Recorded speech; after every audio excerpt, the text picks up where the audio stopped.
तो आइए आधुनिक आवर्त सारणी से जुड़े हुए कुछ और इम्पोर्टेंट पॉइंट को हम जान लेते हैं। तो जैसा कि मैंने आपको बताया कि जो ये खड़े कॉलम है इनको कहते हैं हम ग्रुप, जिसकी संख्या है 18। और वहीं जो आपके वर्टिकल कॉलम है यानी कि जो क्षैतिज कॉलम है उसे हम बोलते हैं पीरियड, जिनकी संख्या है 7। अब यहाँ पर मैं आपको ग्रुप और पीरियड यानी कि वर्ग और आवर्त से जुड़ा हुआ एक इम्पॉर्टेंट टॉपिक बताना चाहूंगा। जब भी कोई तत्व एक ही ग्रुप में रखा जाता है यानी कि एक ही खड़े कॉलम में रखा जाता है तो इसका मतलब ये है कि उसमें पाए जाने वाले जितने भी तत्व हैं उनके जो केमिकल प्रॉपर्टी होंगे यानी कि उनके जो रासायनिक गुण हैं वो समान होंगे। जैसे अगर पहले ग्रुप की बात करें, हाइड्रोजन को छोड़ देते हम lithium, sodium, potassium, rubidium, caesium, francium, ये सभी एक ही ग्रुप में रखे गए हैं तो इनके जो रासायनिक गुण हैं वो समान होंगे। इसके साथ साथ इनकी जो वैलेंसी है, इनकी जो संयोजकता है वो भी समान होगी। वहीं हम बात करें आवर्त की, तो आवर्त में जब तत्व एक ही साथ रखे जाते हैं तो इसका मतलब है कि उनके नंबर ऑफ ऑर्बिटल यानी कि उनके जो ऑर्बिटल की संख्या है वो समान होगी। ऑर्बिटल कहने का मतलब हम कह सकते हैं कि उनके आवर्त की संख्या, कोषों की संख्या समान होगी।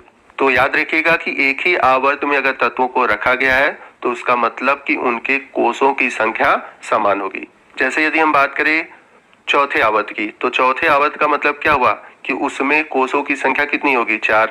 यदि पांचवा आवर्त है तो उसमें कोषों की संख्या कितनी होगी, 5। पहला आवर्त है तो उसमें कोषों की संख्या कितनी होगी, 1।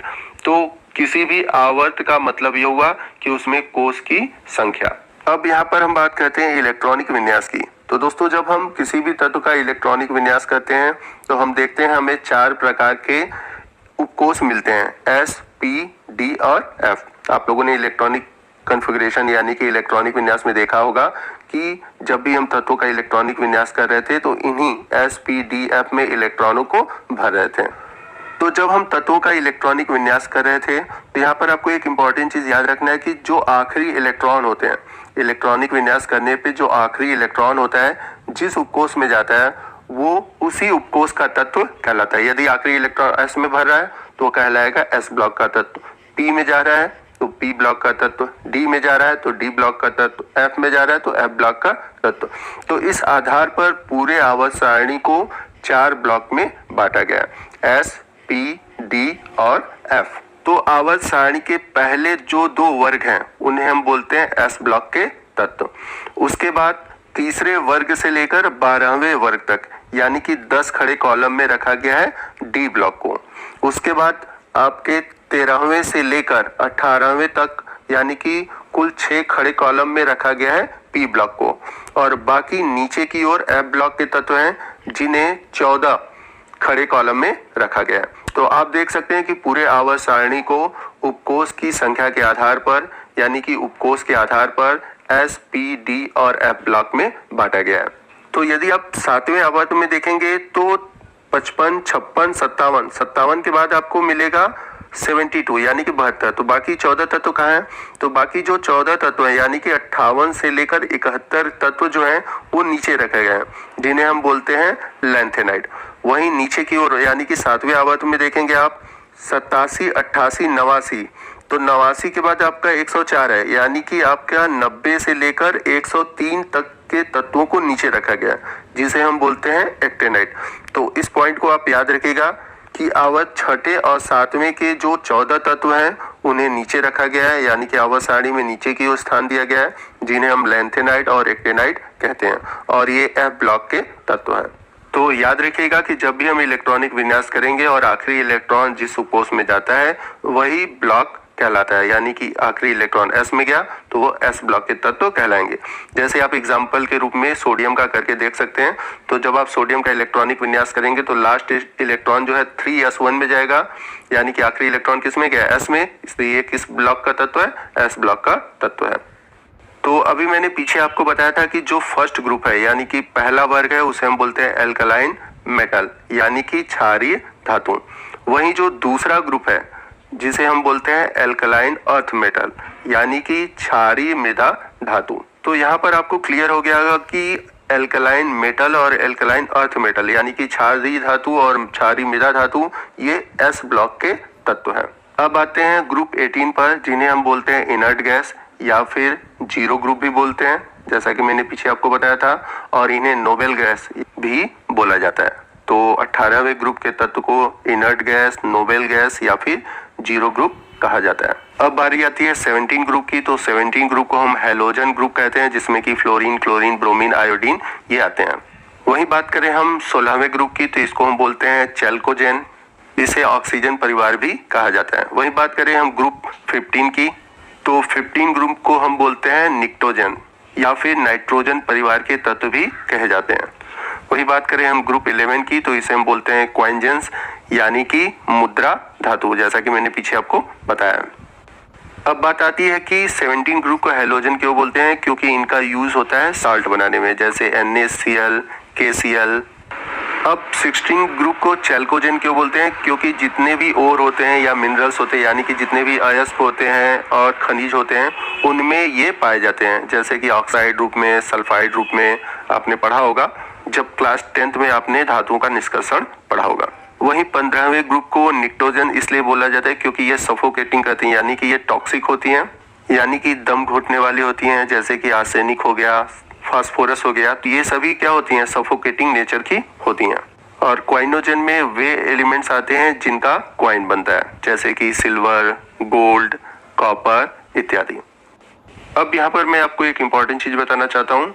जो S ब्लॉक और P ब्लॉक के जो एलिमेंट्स हैं, इन्हें हम बोलते हैं रिप्रेजेंटेटिव एलिमेंट।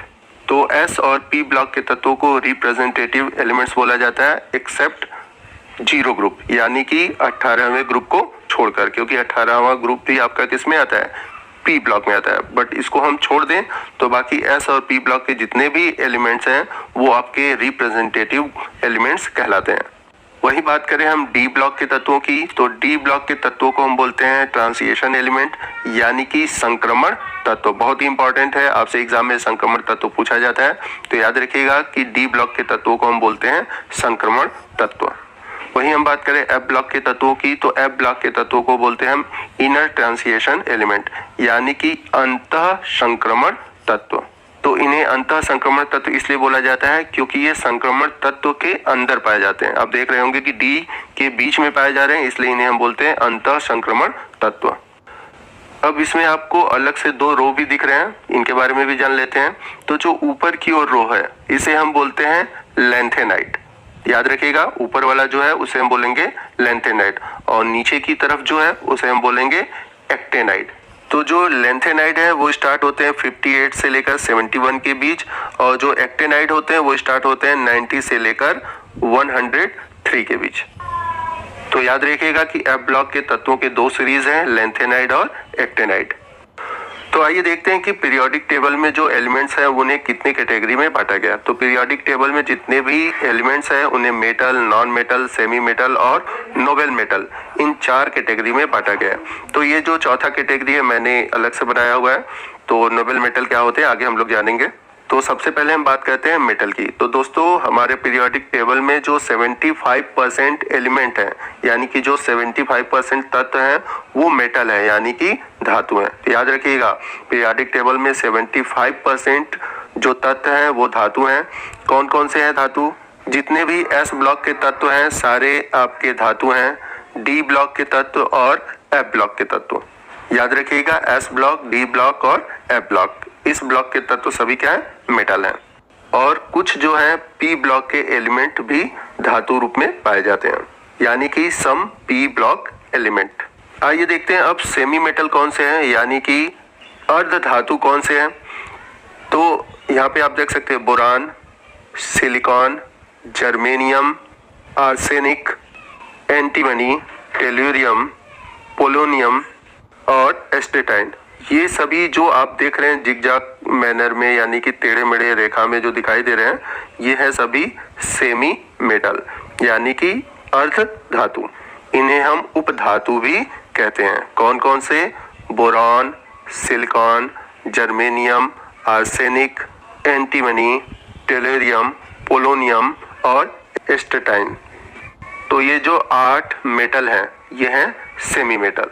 तो इस जिगजैग के जो आप लेफ्ट साइड देख रहे हैं सभी आपके मेटल हैं। याद रखिएगा ये सभी क्या है, मेटल है। और आपके जो राइट साइड है ये सभी क्या है, नॉन मेटल है। आइए मैं आपको कलरफुल दिखा देता हूँ। कलरफुल आपको अच्छे से समझ आएगा कौन से मेटल हैं, कौन से नॉन मेटल हैं और कौन से सेमी मेटल हैं। तो जैसा कि आप देख सकते हैं कलरफुल में, तो आपको लेफ्ट साइड जितने भी दिख रहे हैं यानी कि जो पर्पल कलर से दिख रहे हैं वो सभी क्या है, मेटल हैं। हाइड्रोजन को छोड़ दिया जाए, ये अपवाद है, ठीक है। फिर आपको यहाँ पर पिंक कलर में दिख रहा है, ये है मेटलॉइड यानी कि उपधातु है, जैसा कि मैंने पीछे आपको बताया है। और उसके बाद जो ग्रीन कलर से आपको दिख रहे हैं राइट साइड, ये सभी क्या है, नॉन मेटल है। आई होप कि आपको इससे बहुत ही हेल्प मिला होगा इसको समझने में कलरफुल से, ठीक है। आइए चलते हैं अगले टॉपिक की ओर, यानी कि नॉन मेटल कौन है, पी ब्लॉक के एलिमेंट। तो पी ब्लॉक में कुछ धातु भी होते हैं, कुछ उपधातु भी होते हैं, लेकिन मैक्सिमम क्या होते हैं, अधातु होते हैं। तो आप इसे याद रखिएगा। अब बात करते हैं हम नोबेल मेटल की। तो हम सभी जानते हैं कि जो मेटल होते हैं वो बहुत अधिक सक्रिय होते हैं, लेकिन जो नोबेल मेटल होते हैं वो बहुत कम सक्रिय होते हैं, यानी कि इनकी जो रिएक्टिविटी होती है वो बहुत कम होती है। तो कौन कौन से नोबेल मेटल है आपके, सिल्वर, गोल्ड और प्लेटिनम। तो याद रखिएगा Ag, Au और Pt। तो हम सभी जानते हैं कि सिल्वर, गोल्ड और प्लेटिनम के गहने बनाए जाते हैं। क्यों बनाए जाते हैं, क्योंकि इनकी रिएक्टिविटी इतनी कम होती है कि ये जल्दी खराब नहीं होते। जबकि हम सभी जानते हैं कि धातु बहुत अधिक रिएक्टिव होते हैं और रिएक्टिव होने की वजह से ये वायुमंडल में खराब होने लगते हैं। अब दोस्तों यहाँ पर मैं थोड़ा सा आपको मेटल और नॉन मेटल के बारे में बता देता हूँ। अगर हम बात करें मेटल की, तो मेटल जितने भी मेटल होते हैं उनकी मेल्टिंग पॉइंट और बॉइलिंग पॉइंट यानी कि द्रवणांक और क्वथनांक वो क्या होते हैं, बहुत हाई होते हैं। और इनमें इलेक्ट्रॉन त्यागने की प्रॉपर्टी होती है और ये धन आयन बनाते हैं। और यहाँ पर मुझे आपको एक इम्पॉर्टेंट चीज बताना है कि इसके जितने भी ऑक्साइड होते हैं, यानी कि मेटल के जितने भी ऑक्साइड होते हैं वो बेसिक कैरेक्टर के होते हैं। वही बात करें हम धातु के आयनाइजेशन पोटेंशियल की, यानी कि आयनन विभव की, तो वो बहुत कम होता है। और मेटल जितने भी होते हैं वो हाईली इलेक्ट्रोपॉजिटिव होते हैं और इनकी इलेक्ट्रोनेगेटिविटी कम होती है। तो ये सभी टॉपिक हम इसी चैप्टर में पढ़ेंगे। बात करें हम नॉन मेटल की, तो जितने भी नॉन मेटल होते हैं उनके मेल्टिंग पॉइंट और बॉइलिंग पॉइंट कम होते हैं और ये इलेक्ट्रॉन ग्रहण करने की प्रॉपर्टी रखते हैं। और इनकी जो ऑक्साइड होते हैं वो एसिडिक कैरेक्टर के होते हैं। तो आप ये याद रखिएगा, ये इंपॉर्टेंट है। जितने भी नॉन मेटल होते हैं वो हाई इलेक्ट्रोनेगेटिव होते हैं, यानी कि इनकी विद्युत ऋणात्मकता अधिक होती है, परंतु इनकी धनात्मकता क्या होती है, कम होती है। क्यों होती है, क्योंकि इनमें इलेक्ट्रॉन ग्रहण करने की प्रॉपर्टी अधिक होती है। वही बात करें हम सेमी मेटल की, जिसे इंग्लिश में मेटलॉइड भी कहा जाता है और हिंदी में इसे उपधातु कहते हैं।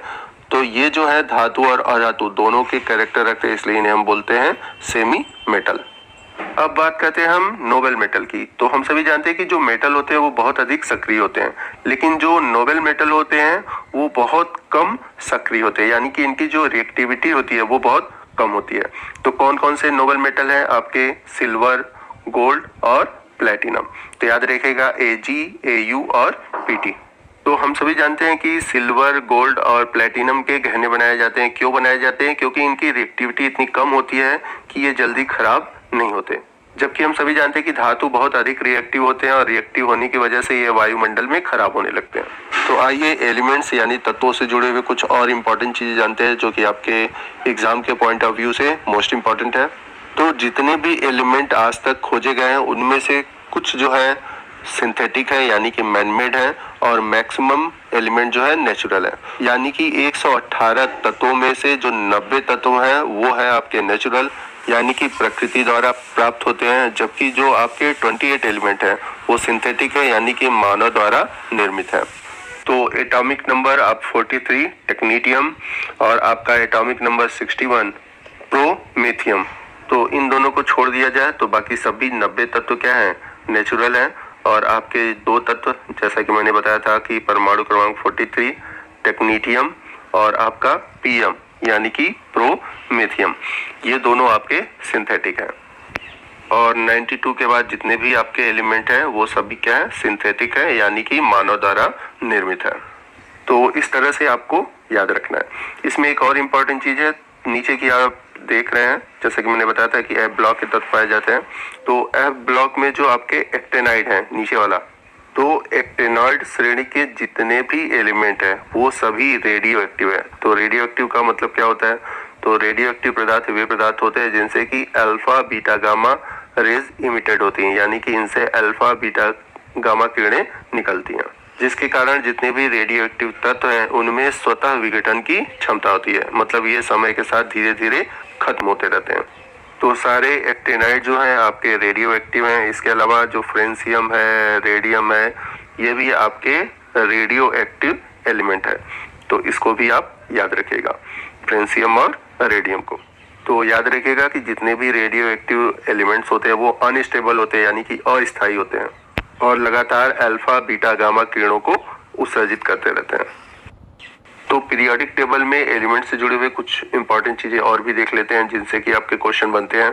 तो जैसे कि बात करें हम मेटल की, तो हम सभी जानते हैं कि जितने भी मेटल होते हैं वो सॉलिड फॉर्म में होते हैं, बट कुछ ऐसे मेटल होते हैं जो लिक्विड फॉर्म में होते हैं। कौन कौन से मेटल हैं आइए जानते हैं।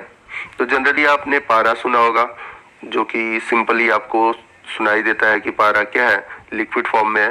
बट इसके अलावा भी कुछ ऐसे मेटल हैं जो लिक्विड फॉर्म में पाए जाते हैं। तो सीजियम है, फ्रेंसियम है, ये सभी भी लिक्विड फॉर्म में पाए जाते हैं।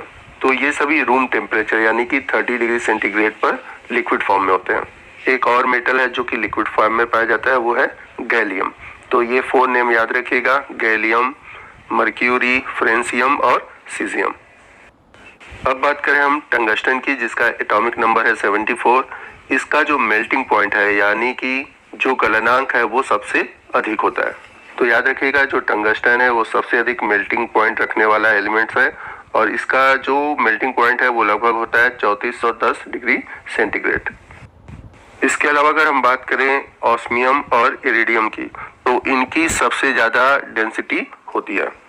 और ऑस्मियम से जुड़ा हुआ एक इम्पॉर्टेंट चीज और है कि जितने भी एलिमेंट है उसमें ऑस्मियम की जो ऑक्सीडेशन नंबर है यानी कि ऑक्सीकरण संख्या है वो सबसे ज्यादा होती है, +8 होती है। तो याद रखिएगा सबसे अधिक ऑक्सीडेशन नंबर होता है ऑस्मियम की, कितनी होती है, +8 होती है। तो यदि मेटल की बात करें तो मेटल में बात करते हैं हम लिथियम की। तो जो लिथियम है वो सभी धातुओं में सबसे हल्का यानी कि सबसे लाइटर होता है। इस कारण ही लिथियम का उपयोग मोबाइल की बैटरी बनाने में काम आता है। तो लोगों ने अक्सर सुना होगा कि जो बैटरी है लिथियम की बनी हुई बैटरी है, तो रीजन इसका यही है। अब यदि हम नॉन मेटल की बात करें यानी कि पी ब्लॉक के एलिमेंट की बात करें, तो पी ब्लॉक में जो मोस्ट ऑफ द एलिमेंट होते हैं वो गैसियस फॉर्म में होते हैं यानी कि गैस रूप में पाए जाते हैं। लेकिन यदि हम बात करें आयोडीन की, तो आयोडीन एक ऐसा नॉन मेटल है जो सॉलिड फॉर्म में पाया जाता है। और वहीं बात करें हम ब्रोमीन की, तो ब्रोमीन एक ऐसा नॉन मेटल है जो कि लिक्विड फॉर्म में पाया जाता है। अब यदि हम बात करें कार्बन की, तो कार्बन एक ऐसा नॉन मेटल है जिसका मेल्टिंग पॉइंट सबसे ज्यादा होता है। तो याद रखिएगा कि नॉन मेटल में सबसे अधिक अगर मेल्टिंग पॉइंट होता है तो वो कार्बन का होता है। इसका जो मेल्टिंग पॉइंट है लगभग 4000 डिग्री सेंटीग्रेड है। और आपको पता ही है कि कार्बन का जो एलोट्रॉप है यानी कि जो अपरूप है वो है डायमंड, और कार्बन की अत्यधिक मेल्टिंग पॉइंट की वजह से जो डायमंड है वो अत्यधिक क्या है, हार्डेस्ट है। आइए नेक्स्ट हम बात करते हैं कि कौन से एनायन यानी कि कौन से ऋणायन और धनायन सबसे बड़े होते हैं। तो सबसे पहले हम बात करते हैं सबसे छोटे एनायन की, यानी कि सबसे छोटा ऋणायन किसका होता है, तो वह है फ्लोरीन का ऋणायन। और वहीं सबसे बड़ा ऋणायन किसका होता है, आयोडीन का होता है। वहीं हम बात करें सबसे छोटे धनायन की यानी कि कैटायन की, तो सबसे छोटा जो धनायन होता है वो होता है H+ आयन की यानी कि हाइड्रोजन प्लस आयन की। और सबसे बड़ा जो धन आयन होता है यानी कि कैटायन होता है वो है सीजियम। चलो नेक्स्ट हम बात करते हैं जितने भी हमारे अक्रिय गैस हैं, जैसे कि आपके हीलियम है, ठीक है, ये सभी मोनो एटॉमिक फॉर्म में आते हैं। यानी कि अक्रिय गैसों में हीलियम, नियॉन, आर्गन, आपके रेडॉन, ये सभी मोनो एटॉमिक है, लेकिन क्रिप्टॉन और जेनॉन को छोड़कर। यानी कि अक्रिय गैसों में क्रिप्टॉन और जेनॉन को छोड़ दे तो बाकी किसी के साथ अभिक्रिया नहीं करते। लेकिन हमारे जो पीरियोडिक टेबल में जितने भी एलिमेंट है वो सभी कंपाउंड के फॉर्म में मिलते हैं, but helium, neon, argon, radon ये सभी आपके कंपाउंड के फॉर्म में नहीं मिलते हैं, इसलिए इन्हें हम बोलते हैं मोनो एटॉमिक। वही बात करें हम डाई एटॉमिक की, यानी कि 2 परमाणु के रूप में N2, नाइट्रोजन, ऑक्सीजन, क्लोरीन, ये सभी डाई एटॉमिक है। वही बात करें हम ट्राई एटॉमिक की, तो ओजोन जो है वो ट्राई एटॉमिक है। वही बात करें हम टेट्रा एटॉमिक की, तो P4 मात्र एक ऐसा जो एलिमेंट है जो कि टेट्रा एटॉमिक है। वही बात करें हम हेक्सा एटॉमिक की, तो हमारा हेक्सा एटॉमिक है वो है आपका फास्फोरस के बगल में ही है सल्फर, जो कि S6, और सल्फर ही आपका ऑक्टा एटॉमिक के फॉर्म में भी पाया जाता है, यानी कि S8 के फॉर्म में भी पाया जाता है, तो ये ऑक्टा एटॉमिक के रूप में भी पाया जाता है। अब यदि हम बात करें सोडियम, पोटेशियम, रूबियम, सीजियम, ये ऐसे मेटल हैं, यानी कि ये ऐसे एलिमेंट हैं जिन्हें कि हम केरोसिन यानी कि मिट्टी के तेल में रखते हैं। यानी कि यदि हम इसको वाटर या फिर मॉइस्चर में छोड़ते हैं तो ये फायर प्रोड्यूस करते हैं, इसमें आग लग जाती है, इसलिए इन्हें किस में रखा जाता है? मिट्टी के तेल में रखा जाता है। लेकिन कुछ ऐसे भी एलिमेंट है जिन्हें वाटर में रखा जाता है, जैसे कि फास्फोरस, यानी कि फास्फोरस स्टोर इन वाटर। और आपका जो फास्फोरस है ये येलो फॉर्म में भी पाया जाता है और व्हाइट फॉर्म में भी पाया जाता है। अब यदि आपसे पूछे कि सबसे जहरीला एलिमेंट कौन सा है, तो वो है प्लूटोनियम। तो आप देख सकते हैं प्लूटोनियम, ये वाला 94 एटॉमिक नंबर है प्लूटोनियम, जो कि सबसे जहरीला तत्व है। अब हम बात करते हैं पीरियोडिक प्रॉपर्टी की, जैसे कि atomic radius, ionization enthalpy, electron gain enthalpy, electronegativity, acidic oxide, basic oxide. तो इन सबों के बारे में हम जानेंगे कि कैसे ये पीरियोडिक टेबल में बढ़ते हैं या फिर घटते हैं। तो मैं आपको एरो के थ्रू समझाऊंगा और जिस तरफ एरो का हेड रहेगा मतलब उस तरफ बढ़ेगा। तो हम बात करते हैं एटॉमिक रेडियस की। तो एटॉमिक जो रेडियस होता है, यानी कि जो परमाणु त्रिज्या होती है, वो लेफ्ट टू राइट घटती है। यानी कि स्टार्टिंग में परमाणु त्रिज्या बड़ी होती है, जैसे जैसे हम आगे की ओर जाते हैं परमाणु त्रिज्या घटती है, इसलिए मैंने आगे की ओर एरो लगाया। वही बात करते हैं हम आयनाइजेशन पोटेंशियल की। तो ये लेफ्ट टू राइट बढ़ती है। इलेक्ट्रॉन गेन एफिनिटी जो होती है वो भी क्या होती है? लेफ्ट टू राइट बढ़ती है। तो यानी कि ये तीनों जो प्रॉपर्टी है वो लेफ्ट टू राइट बढ़ती है, बट आपका जो एटॉमिक रेडियस है ये इसका अपोजिट है। और जैसा कि मैंने पीछे बताया था कि जितने भी नॉन मेटल है उनके ऑक्साइड जो होते हैं वो एसिडिक होते हैं, जो कि लेफ्ट टू राइट बढ़ते हैं। वही हम बात करें आपके मेटल के बेसिक ऑक्साइड की, तो वो आपके लेफ्ट टू राइट घटते हैं। तो यानी कि आपको पीरियोडिक टेबल में स्टार्टिंग में आपको बेसिक ऑक्साइड मिलेंगे और जैसे जैसे हम लेफ्ट टू राइट जाएंगे एसिडिक ऑक्साइड आपको मिलेंगे।